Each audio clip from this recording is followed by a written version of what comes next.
It's a pleasure to stand in front of you on this day.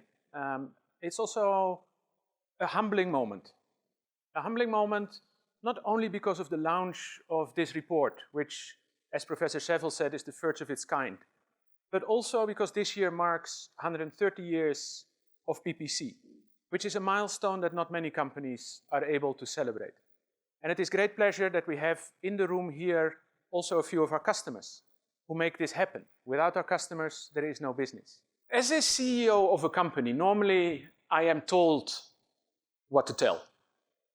So I was highly surprised that in the anticipation of this event, and I see some people getting very nervous of our marketing and communications team, I wasn't given a brief what to talk about. Now that gave me an opportunity to actually explore my own minds on this little paper. And when I was reflecting on the day and on the report, Building Africa, we also have to realize our place in that ecosystem. We are enablers. We produce a product that is used in a supply chain. I also reflected on the fact that we are a company that has been doing this now for 130 years. And I thought, why won't I reflect a little bit on how did we get to 130 years? Because very often I do get the question, you work for a company that is in existence for more than 100 years. What is the secret behind that?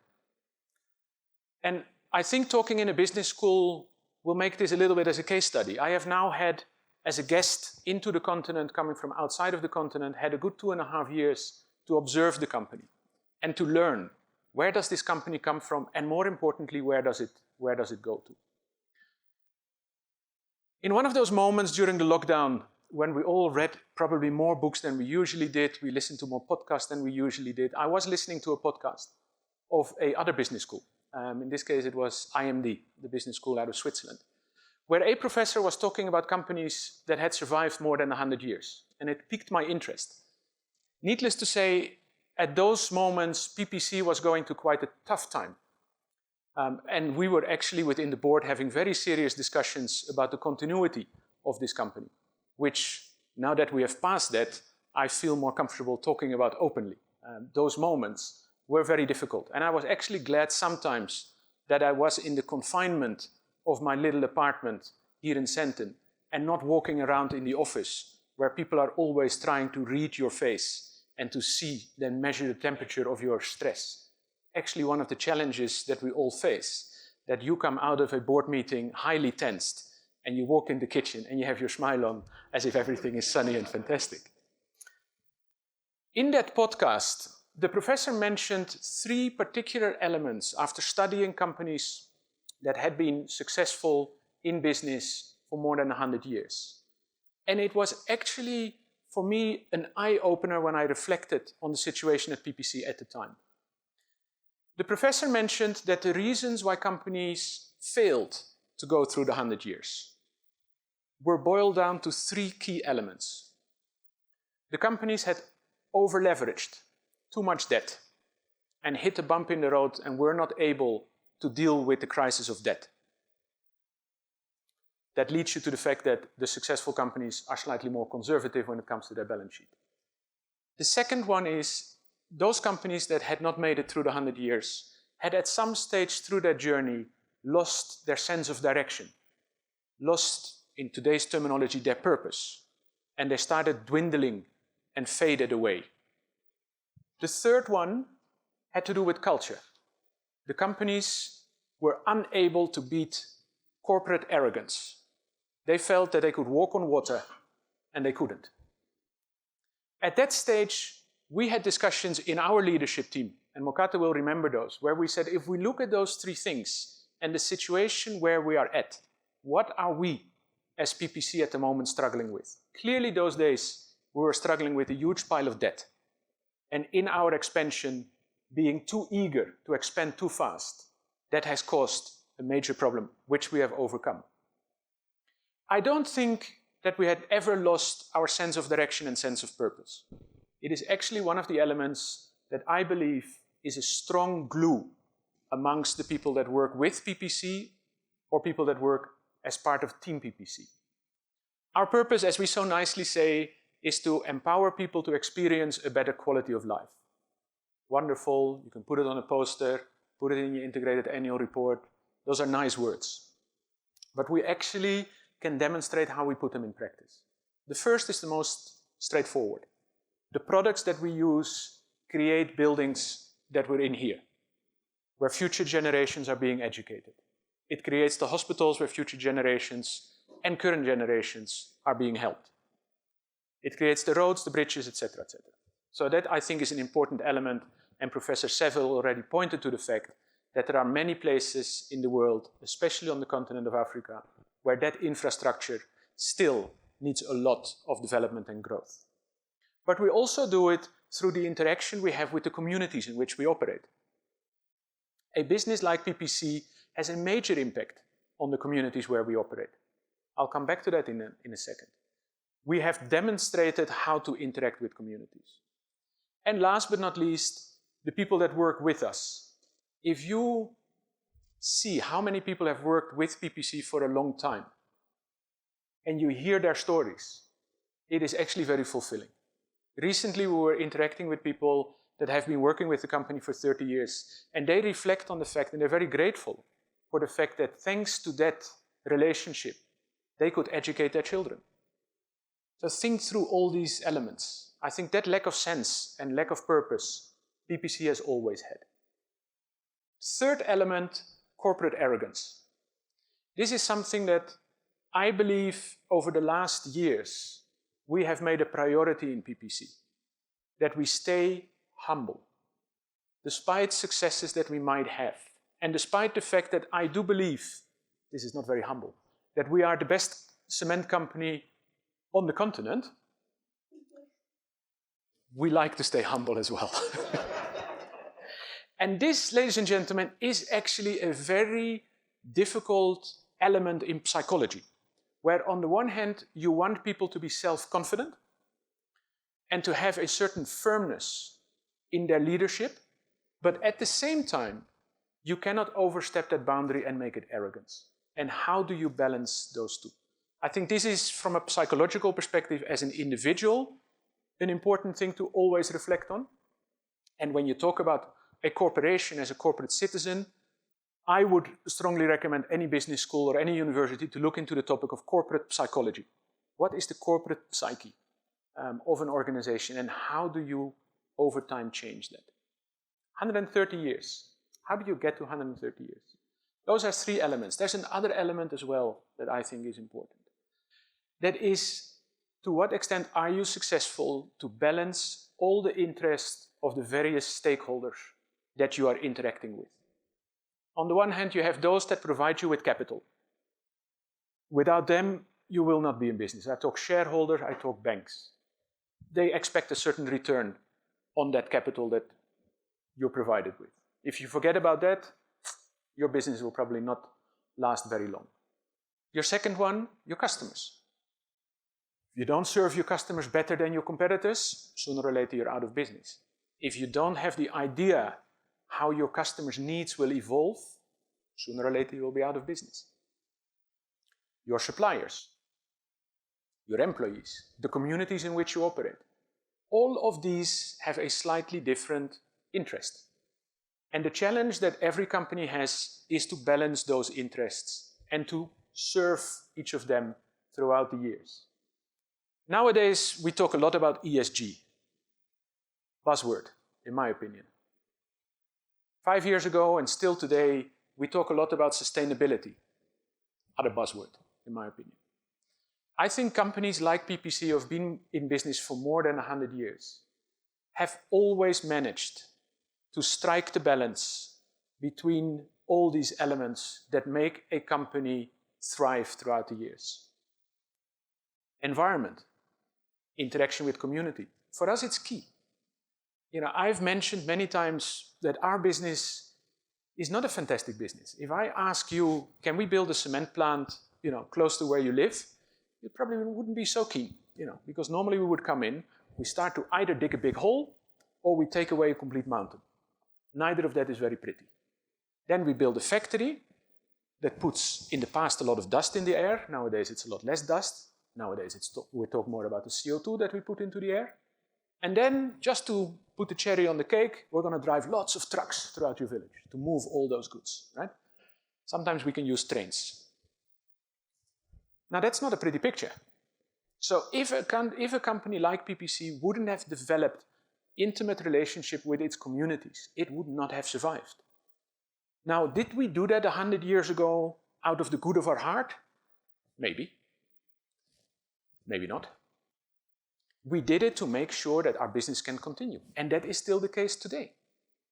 A lot of people say, as a company, you have to be a corporate social citizen. You need to give back. Of course, otherwise you will not be in business. But you have to find a striking balance. And I think that is one of those elements that over time a company has to adjust. What was completely acceptable 50 years ago is completely unacceptable today. Understandable. What is completely unacceptable in the future, we don't know yet. We can anticipate and we can work towards it. One of the largest challenges that we have, and part of it is addressed in the report, is where will we have to go to be in business successful for another 130 years? In my opinion, it's much more important. I always jokingly say to the economists, they're fantastic in explaining why things have happened the way they've happened. They're not particularly good in predicting the future. Although I must say, disclaimer, that some of the work that Professor Seville and his team has done around the six-pack is extremely helpful in trying to understand which elements in an economy are relevant for a business like ours. For example, one of the elements, fixed capital formation. For us, that is a key driver. So how much of the capital in a country is reinvested back in infrastructure, etc. I'm dwelling a little bit. Where are we going in the next 130 years? I think that is the key question for any business. And if you look at our business, we are not particularly good at radical change. The product we produce today is the same product that we started to produce in Pretoria, Hercules, 130 years ago. We're actually still producing in that same place. Yes, the technology has changed and it's very different, but it's still, bottom line is, it's the same product. Now, our challenge is 100 years from now, PPC, which already today, as we changed our name, is not officially Pretoria Portland Cement anymore, it's actually just PPC, might be in a business that is very different to today. And the challenge that we have in front of us is to make that transition happen successfully, balancing the needs of all the stakeholders, staying firmly with both feet on the ground, listening to what we see as the trends in the society, and slowly but gradually adapting. Professor Seville made reference to the fact that the construction industry in general is not known for its rate of innovation. But we do see things changing as we speak. We were always held back by norms, because of course, when you put a bridge or a house together, you want it that it stands, that it lasts. So if you start to experiment with new products, you've got to be very careful that you still build something that lasts. Same as the medicine industry. Now, we've seen in the medicine industry, when COVID came, suddenly the rate of innovation was much faster. We see the same happening with climate change. The understanding of the impact of climate change, the need for us to reduce CO2 is going to change the speed with which the innovation will come through. And we see that happening. For example, in Europe, the norms for cement have changed recently in a process that was faster than we've ever seen. The United States, certain states within the United States, like California, are rapidly adapting new building technologies. And we would like to be on the forefront of that as well in the various countries in Africa where we operate. 10 years ago, it would be unthinkable that a CEO of a cement company would say, let's find ways how we reduce the cement content in buildings, how we reduce the cement content in the concrete that one of my colleagues here in the room is so proud to produce. Now we're speaking openly about it. How can we use other products so that we reduce the cement content and can postpone investments in new cement capacity? Or as I indicated before, in a country like South Africa, never ever have to build and still create employment. That brings me to my last point.